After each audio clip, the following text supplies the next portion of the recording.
Subscribe to our channel by clicking the subscribe button. Click the bell button and enjoy the latest uploads from our channel. अस्सलाम वालेकुम नाज़रीन, आपको अपने channel में खुश आमदीद कहती हूँ। शुरू करती हूँ अल्लाह के नाम से जो बड़ा ही मेहरबान और नहायत ही रहम करने वाला है। अस्सलातु वस्सलामु अलैका या रसूलल्लाह व अला आलिका व सहाबिका या हबीबल्लाह। नाज़रीन, आज की इस वीडियो में आपको या बासितो या फतहो या करीमों के कमालात बताती हूँ। तो वीडियो का आगाज़ करती हूँ। वज़ू बेवज़ू, पाक नापाक, उठते बैठते, सोते जागते, चलते फिरते, रोज़ाना हज़ारों की तादाद में पढ़िए।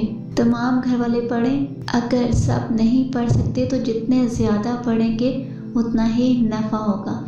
नसी नबी में आपको इसके कुछ फ़वाइद बता देती हूँ। रिज़्क़ की तंगी, माशी तंगी और कारोबार की तंगी के लिए लाजवाब है। इसके अलावा गैब के ख़जानों से ज़रूरियात का पूरा होना, मुलाज़मत के हसूल के लिए, नौकरी ख़तरे में हो तो इसकी हिफाजत के लिए, फंसी हुई रकम की वापसी के लिए, नॉर्मल डिलीवरी के लिए, कारोबार में आसानी के लिए, जल्द शादी या शादी के हवाले से तमाम मसाइल के लिए, हस्बे मंशा नौकरी के लिए या कैद से रिहाई के लिए, उलझी और मसाइल में घिरी ज़िंदगी के लिए और जिस्मानी और रूहानी बीमारियों के लिए बेमिसाल है। नाज़रीन, ये है या बासितो या फतहो या करीमों के कमालात। आज की इस वीडियो में इतना ही।